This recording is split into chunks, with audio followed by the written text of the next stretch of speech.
রোজ হাসরে আমার প্রিয় নবী তার কিছু উম্মতদেরকে জিজ্ঞাসা করবে, তোমরা কি শুনোনি আমার উহুদের ময়দানের কথা? তোমরা কি শুনোনি আমাকে পাথরে নিক্ষেপ করা হয়েছিল?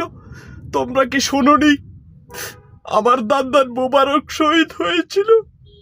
তোমরা কি শুনোনি? তোমরা কি জানোনি?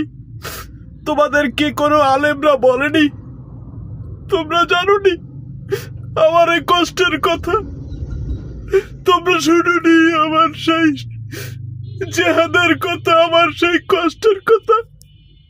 আমার সারা অঙ্গে ছিল ব্যথা আর পাথরের আঘাত। তোমরা শুনোনি? তাই বলি মুসলমান ভাইয়েরা, সব এক হয়ে যান।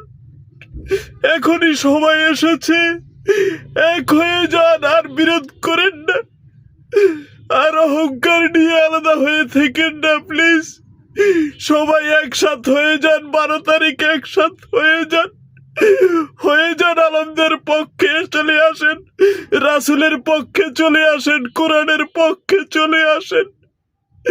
আপনাদের কাছে অনুরোধ করি, কোরআনের পক্ষে ভোট দিন, রাসূলের পক্ষে ভোট দিন,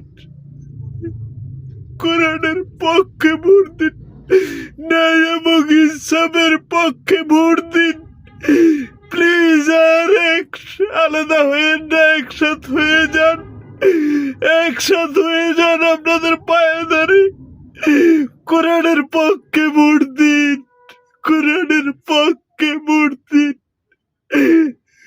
ন্যায় এবং ইনসাফের পক্ষে ভোট দিন।